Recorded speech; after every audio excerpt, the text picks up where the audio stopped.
আসুন, গীতার সাথে মায়ের কি মিল আছে? সাড়ে কয়টা বাজে? 9:30 বেজে গেছে। আমি 7টা থেকে এসেছিলাম, 7:30 শুরু করলে হয়তো যাবো। এইবার গীতায় আসি। গীতা শর্ট করতে করতে কয় শব্দ এসেছিল মনে আছে আপনাদের? মাত্র 4টা শব্দ। তার আগে একটা মজার কথা বলি। যদি আজকে থেকে 540 বছর পূর্বে কলিযুগ পাবন অবতার শ্রীমন মহাপ্রভু না আসতেন, আমাদের সনাতন ধর্ম বিলীন হয়ে যেত, সনাতন ধর্মই থাকত। মহাপ্রভু এসে আচণ্ডালে প্রেম বিলিয়েছেন, কে উঁচু কে নিচু। তখনকার সময় জাত অভিমান বেশি ছিল, মাত্ররা মহাপ্রভুকে তো কষ্ট দিত। তখনকার সময়ে ছোট মার্গ ছিল, উচ্চ বর্ণের কেউ যদি জল নিয়ে যেত, নিম্ন বর্ণের ছায়া করলে জল ফেলে দিতে হতো। এমন কঠিন সময় মহাপ্রভু পৃথিবীতে এসে একাকার করে দিয়েছেন। জগাই মাদাই সবাইকে আলিঙ্গন করে উদ্ধার করে দিয়েছেন। একই পঙ্গতে বছর যেটা খিচুড়ি গাই মহাপ্রভুর আবিষ্কার। এই যে মৃদঙ্গ ডাইনা বায়া, সেটা মহাপ্রভুর আবিষ্কার। মহাপ্রভুকে বলা হয় সংকীর্তন পিতর, সংকীর্তনের পিতা। আজকে মহাপ্রভু আমাদের লোক, আমাদের হবিগঞ্জের মহাপ্রভু মামার বাড়ি সচিয়ঙ্গন মিরপুর। দুর্ভাগ্য হলো কি জানেন, আমরা হাজার হাজার টাকা খরচ করে নবদ্বীপ বৃন্দাবন যাই, কিন্তু কলিযুগ পাবন অবতার যিনি স্বয়ং ভগবান, তার মামার বাড়ি বাহুবল, ওইখানে আমরা যাই না। অদ্ভুত ব্যাপার হবে কি, শুনবেন, বাস্তব সত্য। আপনাদের চরণ ধুলি নিয়ে আমি পৃথিবীর 20-21টা দেশ ঘুরে এসেছি। London, America, Sweden, Japan, German, বহু দেশ গিয়েছে। গত বছর এই সময়টাতে আমি দক্ষিণ কোরিয়া ছিলাম, দক্ষিণ তারপর সিঙ্গাপুর হয়। পৃথিবীর বাইরে যখন বিভিন্ন প্রোগ্রামে আমরা যাই, বা হবিগঞ্জের বাইরে যখন আমরা বলি যে আমরা সিলেট থেকে এসেছি, হবিগঞ্জ চিনে না অনেকে, সিলেট শ্রীয়ত্ত আমাদেরকে জড়াই দেয়, ও আপনার ঢাকা দক্ষিণ মহাপ্রভুর আদিনিবাস মিশ্রবাড়ি, মহাপ্রভুর বাড়ি থেকে এসছেন। আমি বললাম প্লিজ ওয়েট, আমরা আরেকটু অপেক্ষা করেন। আমি শুধু মহাপ্রভুর দেশ ঢাকা দক্ষিণ থেকে আসি নাই, আমি এসেছি মহাপ্রভুর মামার বাড়ি হবিগঞ্জ থেকে, যেখানে মাতুল তিনি মার বাবা দাদা মশা নীলাম্বর চক্রবর্তীর বাড়ি এখনো বিগ্রহ আছে। সেই হবিগঞ্জের ছেলে আমি। এই আগে আঞ্জামা ছিল না, এরকম চেষ্টা করলাম। ঠিক আছে, আমরা মহাপ্রভুর মামার বাড়ি, আমরা মহাপ্রভুকে চিনি না, আর আমাদের মহাপ্রভু সারা পৃথিবীর লোক ব্যবসা করতেছে। দুর্ভাগ্য কি জানেন, মহাপ্রভুর 2 রকম বিগ্রহ আছে সারা পৃথিবীতে, কোথাও হাত উপরে, কোথাও হাত নিচে, কোথাও নেড়া মাথা, কোথাও ঝাঁকড়াতে। কিন্তু সচিয়ঙ্গন মিরপুর বাহু বলে এমন একটি বিগ্রহ আছে, সচি মায়ের কোলে নিমাই, পৃথিবীর কোথাও নাই, কিন্তু আমরা এখানে দেখি না। এ কয়জন এখানে খুঁজলে হতো 10-12 জন, কিন্তু দেখবেন টাকা খরচ করে নবদ্বীপ বৃন্দাবন জান। আমার আপত্তি নাই, কিন্তু বাড়ির কাছে আশ্বিনগর একদিন আমরা দেখিলাম তাই। দুর্ভাগ্য, আমরা কিন্তু গর্ব করতে পারি আমরা মহাপ্রভুর মামার বাড়ি। এখন গীতায় কি আছে? এখন তো সমস্যায় পড়ে গেলাম, এত বড় গীতা এই অল্প সময় কি করে শেষ করি? 5টা অধ্যায় গীতায়, 1টা অধ্যায় কাজ করি। নবম অধ্যায়ের নাম কি? রাজবিদ্যা রাজগুজ্জ ইয়ত। রাজবিদ্যা সাধারণ বিদ্যা না। এই অধ্যায়ে 34 খানা শ্লোক আছে। 34 খানা শ্লোক কেন? 2টা শ্লোকের ব্যাখ্যা দিলে 2 ঘন্টা লাগবে। এত সহজ, এত আনন্দময়। আচ্ছা, এখানে চুনারোগার কারো বাড়ি আছে কিনা? আমরা ছোটবেলা চুনারোগার যেতাম। আচ্ছা, বাড়ির না থাকো, চুনারোগা এক ধরনের আখ পাওয়া যেত, কুশাই, লোয়ার টেন কুশাই।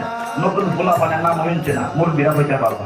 একটা কুশাইয়ের নাম হচ্ছে লোয়ার টেন কুশাই, খুব শক্ত, দাঁত দিয়ে ছিলে গেলে জামিয়ে রক্ত আসতো, কিন্তু এটার রস খুব মিষ্টি, যেটা তার গুড় বানায়। গীতা গ্রন্থের মলাটা শক্ত, যদি এর ভিতরে রস আছে, যদি বাইর করতে পারেন, আপনার একটু ধৈর্য ধরে দেখুন কি বলেছেন ভগবান। ভগবান তার প্রিয় শিষ্য সখা অর্জুনকে লক্ষ্য করে এই দুর্গা পূজার সাথে লিঙ্ক করে বলছি। একটাকে আমরা বলেছি, তিনি হচ্ছেন মায়া, মহা মায়া।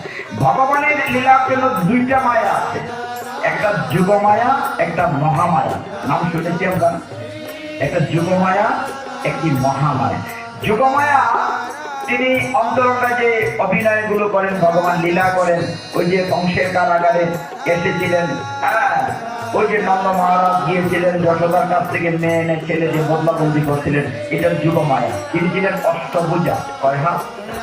8 হাত, অষ্টভুজা ছিলেন, সেই যুগমায়া। আর আমার সামনে, আপনাদের সামনে তিনি ছিলেন মহামায়া। মায়া শব্দটির অর্থ হচ্ছে মিথ্যা। আমি তো খাতা বাংলায় বলিলাম, মায়া, মা অর্থ সংস্কৃতে মানে না, ইয়া যাহা নহে, মা মানে মায়া যাহা নহে তাই মায়া। যেমন আপনি ভাবতেছেন আপনার স্ত্রী পুত্র পরিজন খুব আপন, আসলে কি আপন? মনে করেন আপনার ঘরের মেয়েটি বা বৌমা দেহ রেখেছে, আপনি খুব আদর করেন বৌমাকে, স্নেহ করেন স্ত্রীকে, কিন্তু তার যখন পাখিটি বেরিয়ে যাবে তার দেহটিকে কি রাখবেন না তার হাতের চুরি গোনা খুললে রাখবেন? কোনটা খুললে রাখবেন? তার দেহটাকে না চুরি করে থাকে? সব চুরি গোনা খুললে রাখবেন না, বলেন মরা বাসি হচ্ছে ঘর থেকে বাইর কর। তার মানে বৌমাকে ভালোবাসেন, ঠিক না? সন্তানের বেলা সবার বেলা। তার মানে আমরা মিথ্যা অভিনয় করতেছি, আমার সন্তান, আমার ছেলে, আমার মেয়ে, কিন্তু এই ভবের নাট্যশালায় কিছুদিনের জন্য অভিনয় করতে এসেছি। এই ক্ষেত্রে ভগবান গীতায় 7ম অধ্যায় থেকে আসলে বুঝতে সহজ। 7ম অধ্যায়ের নাম জ্ঞান বিজ্ঞান। কি বলেছি? জ্ঞান বিজ্ঞান। অর্জুন এক জায়গায় প্রশ্ন করছিল যে তুমি যে বলছো কালে যুদ্ধ করো, যুদ্ধ করো, আমি কেন যুদ্ধ? আমার সামনে আমার দাদা মশাই বিশ্বদেব, আমার সামনে আমার শ্বশুর, আমার সামনে আমার টিচার অস্ত্রগুরু ধর্মাচার্য, আমার সামনে আমার কুলগুরু কৃপাচার্য, আমি কেমনে আপনজন মারি? এরা তো সব মায়ের মানুষ না। আর মায়াটা তো তুমি সৃষ্টি করছো, মায়াটা তো ভগবানের সৃষ্টি করছো, আমি তোমার মায়ের কেমনে ত্যাগ করি? তুমি বলেছ 7ম অধ্যায়ের 14 নম্বর শ্লোক, যারা গীতা পড়েন মিলাই দেন। ভগবান বলছেন দৈবী হিয়েষা গুণময়ী মম মায়া দুরত্যয়া। ভগবান বলছেন আমার মায়া দৈবী, এটা অতিক্রম করা কঠিন, মানে মায়া কাটানো কঠিন। অর্জুন বলছে তুমি বলেছো মায়া কাটানো কঠিন, তাইলে আমি কি করে যুদ্ধ করবো? আপনজনকে কেমনে মারবো? কথাটা কিন্তু শেষ লাগছে। কৃষ্ণ বলতেছেন তো যুদ্ধ করো, অর্জুনের যুদ্ধ করতাম না। অর্জুনের যুক্তি দেখাইছে তুমি গীতায় 7ম অধ্যায়ের 14 নম্বর শ্লোকে বলছো আমার মায়া কাটানো কঠিন। ভগবান বলেন অর্জুন এই শ্লোকে উপরের লাইনটা পড়েছে, নিচের লাইনটা পড়ে 2 লাইনের শ্লোক, অনুশ্লোক চন্দ্রে 32 অক্ষর। উপরের লাইনে ভগবান বলছেন মম মায়া দুরত্যয়া, আমার মায়া কাটানো কঠিন। আর নিচের লাইনে ভগবান বলছেন মাম এব যে প্রপদ্যন্তে মায়া মেধাবে তরঙ্গিতে, আমার কাছে যে আত্মসমর্পণ করে আমি তার মায়ার বাদন কেটে দেই। সমাধান আছে? এইভাবে গীতা করতে হয়। গীতা খালি অহম না, প্রত্যেকটা লাইনের অর্থ। ভগবান বলছেন আমার মায়া কাটানো কঠিন, 1ম লাইনে। নিচের লাইনে বলছেন যে আমার কাছে আত্মসমর্পণ করে আমি তার মায়ার বাঁধন। তাহলে আমাদের কি করতে হবে? ভগবানের কাছে গীতা বলছে, আমি বলছি না। এখানে সেটা মজার ঘটনা আছে। অর্জুন মানে আমরা সবাই হচ্ছে। অর্জুন জিজ্ঞাসা করতে ভগবান তুমি যে বলছো তোমার কাছে আত্মসমর্পণ, সবাইকে তোমার কাছে আত্মসমর্পণ করে? ভগবান বলছে না, 4 প্রকার লোক আমার কাছে আত্মসমর্পণ করে না। কয় প্রকার লোক? এটির জন্য আমরাও আছি, কোনোটা না কোনোটা আছে। কারা কারা গীতা করেন? কয়জন করেন? হাত তুলেন দেখি। কয়জন নিয়মিত গীতা করেন? না, আমি কোনো প্রশ্ন করবো না। 1 জন, 2 জন, 3 জন, মাত্র 4 জন, 5 জন, 5 জন মাত্র। তাহলে আমি ভাবছিলাম 15-20 জন হবে। আমি বলবো প্রেম সে বলো, আপনারা বলবেন লাভে লাভে। প্রেম সে বলো, প্রেম সে বলো, প্রেম সে বলো। এই প্রসাদ নাই পাঠের পরে? প্রসাদ নাই? তাহলে তো আসতে কেন? প্রেম সে বলো, প্রেম সে বলো, প্রেম সে বলো, প্রেমের সাথে বলো না। তো সেই ভগবান বলেন না 4 প্রকার লোক আমার কাছে আত্মসমর্পণ করে না। 7ম অধ্যায়ের 15 নম্বর শ্লোক। এত সুন্দর গীতার শ্লোক আপনারা তো শোনেন। ভগবান কি বলতে শোনেন? ন মাম, অর্থ কি? না আমার কাছে। ন মাম, ন মাম দুষ্কৃতি ন মোরাহ প্রপদ্যন্তে নরদমাহ মায়য়া অপরিত জ্ঞানম আসুরাম ভাবম আশ্রিতাহ। অর্থ কি? ভগবান বললেন ন মাম দুষ্কৃতি, যে দুষ্কৃতিকারী আমার কাছে আত্মসমর্পণ করে না। দুষ্কৃতি কি আমার সমাজে নাই? আছে। যার ভাবটা অসুরের মতো সে আমার কাছে আত্মসমর্পণ করে না। যা হয়েছে। তারপরে বলছেন যার ভাবটি অসুরের মতো, আর যার জ্ঞানটি মায়া দ্বারা অপহৃত হয়, আর যে মূঢ় মানে মূর্খ, সে আমার কাছে আত্মসমর্পণ করতে। 4 প্রকার লোকের সমাজে এখনো আছে। দেখেন অদ্ভুত ব্যাপার কি, এই যে মূঢ় কথাটি বলা হচ্ছে, যে আমার মতো মূর্খ যারা, আমরা বুঝি না যে ভগবানের কাছে আত্মসমর্পণের কথা বারবার গীতায় বলা হয়, কিন্তু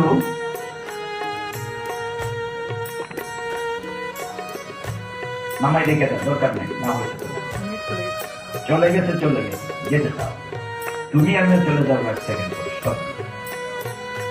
তো ভগবান এত সৌভাগ্য আমাদের জন্য করে রেখেছেন, ভগবান এত সুযোগ দিয়েছেন, কিন্তু আমরা সেই সুযোগটা নিচ্ছি না। যেমন ভগবান প্রকৃতিতে আমাদের যেমন দিয়েছেন, চারদিকে আমাদেরকে সবকিছু দিয়েছেন, কিন্তু আমরা নিতে পারি না। উদাহরণ কি, এই যে ভগবান বলছেন যে মায়া অপরিত জ্ঞান, অনেক ক্ষেত্রে দেখি কোথাও কোথাও ভক্তদেরকে বলি, অনেক ছেলেমেয়েরা, কোনো ছেলেমেয়েরা পড়াশোনা করতে করতে IA BA MA পাস করে বলে এমন জ্ঞানী হয়, ভগবান বলে কিছু আছে না, এটা হয় না, বেটা নাচতে গিয়েছি। ওই কথাটা 4 নম্বর, মায়া অপরিত জ্ঞান, মায়া দ্বারা যার জ্ঞানটি অপরিত হয়েছে। একবার একটা বাস্তব ঘটনা, একবার এক পাঠে গিয়েছি, জিন্সের প্যান্ট পরা 30-35 বছর একটা যুবক আমাকে জিজ্ঞাসা করছে যে আপনারা যে খালি ভগবান ভগবান করে, ভগবান আসলে আসেনি, ভগবান দেখাইতে পারবা, আসলে ভগবান আছে। আমি কইলে ভগবান আছে এটা প্রমাণ করতে 2 মিনিট লাগতো না, কিন্তু ভগবানের দেখাইতে পারতাম।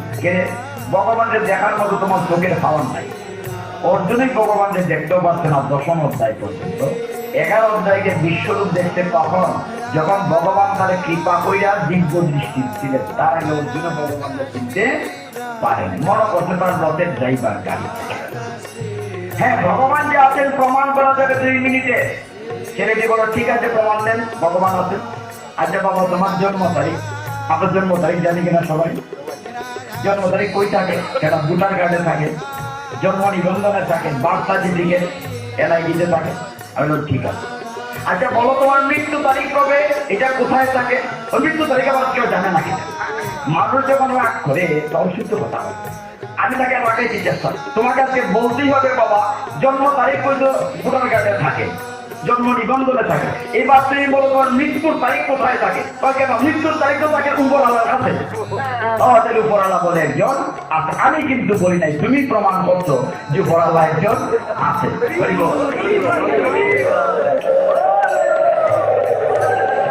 আমরা কেউ যত বড় জ্ঞানী হই বুঝতে পারবার মৃত্যু তারিখ হবে কোন ক্ষমতা আছে কেউ জানা? তখন পরের ঘটনাগুলো বলিনি, পরের ছেলেটা হাওয়া করে খাওয়াতে শুরু করে, খাইনালাম করে প্রণাম করেছি, প্রভু এইভাবে তো চিন্তা করি না। বাবা এইভাবে চিন্তা করতে হবে, তোমার আমার কোনো ক্ষমতা নাই, আমরা পত্রের জলের বিরুদ্ধে করে পড়ে যাবে, কোনো ক্ষমতা নাই। তোমার যত বড় পাওয়ারফুল নেতা হোক, জ্ঞানী হোক, সুন্দরী হোক, পবিত্র, শেষের দিনে তুমি হাইতে সমানে যেতে পারতা, তোমার খান্দে করে নিয়ে যাবো, তোমার কোনো ক্ষমতা নাই। এই যে সব পরে থাকবে, কিন্তু এই জায়গাটা আমরা বুঝি না, এইটি হচ্ছে মায়া।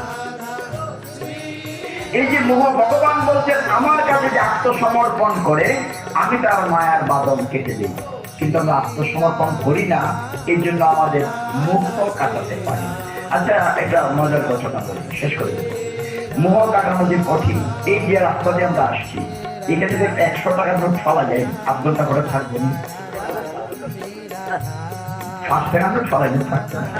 তাহলে শুনে মোহ কাটানো কত কঠিন, এ ভক্তগণ মানে অবাক লাগে। এক সময় আমাদের এই দেশে কাগজের টাকা ছিল না, কাঁচা টাকা ছিল, মুরগিরা পয়সা, সোনার টাকা, রূপার টাকা, এইরকম টং করে বাজায় নেওয়া হয়েছে। আওয়াজ করলে এটা অরিজিনাল। টং শব্দ থেকে টাকা শব্দটা এসেছে, যারা বাংলা টিচার বলছেন, এটা হচ্ছে অপভ্রংশ শব্দ। তো এক সময় এক দেশে একজন রাজা ছিলেন, খুব মন দিয়ে শোনেন, আমরা যে মোহ কাটাতে পারি না। এই যে আপনার শাড়ি গহনা সুন্দর জামা কাপড় পরেছে, এটা কি মায়ের পেট থেকে নিয়েছেন? এটা কে দিচ্ছে? ভগবান। আবার যাইবার দিন ল্যাংটা যাইবেন না, সব লইয়া যাইবেন, কিছু নিতে পারবেন। আচ্ছা, এখন এই যে আমরা মোহ কাটাতে পারি না, সব আমার আমার চাই। এক দেশের এক রাজা ভগবান নারায়ণের খুব সেবা পূজা করতেন, এতটাই সেবা পূজা করতেন, এতটাই ভক্ত ছিলেন, তিনি একবার ভগবানের পূজা করতে করতে সমুদ্রের তীরে স্বয়ং ভগবান শঙ্খচক্রগদা পদ্মধারী তার সামনে প্রকটিত হয়েছে। ভগবানকে নিজের চোখে দেখেছেন রাজা, দেখে অবাক হয়েছেন। রাজাকে দর্শন দিয়ে ভগবান বলছেন, আমি এত খুশি হয়েছি রাজা, তোমার সেবা পূজায় তুমি একটা বর চাও। কয়টা বর? রাজা তো মহাখুশি, বর দেবেন ভগবান, আমি নিজের নয়নে তোমাকে দর্শন করেছি। রাজা ওই রাজ্যের সমস্ত প্রজাকে খুব ভালোবাসতেন। তিনি বললেন, হ্যাঁ ভগবান, আমাকে তুমি দেখা দিয়েছো, আমিও চাই সবাইকে দেখা দাও, আমার রাজ্যের সবাইকে। রাজা বললেন, দেখা দাও। ভগবান বলেন, তা কি করে হয়? তুমি আমার সেবা পূজা করো, তুমি আমাকে ভালোবাসো, আমি তোমাকে দেখা দিয়েছি, সবাইকে কি করে দেখা দেবো? না না, তুমি কথা দিয়েছো একটা বর দেবে। তো ভগবান তো কথা দিয়েছে, আগে শুনলেন না। ঠিক আছে, ওই মায়া, মোহ মায়া, মোহ দেখি পরীক্ষা।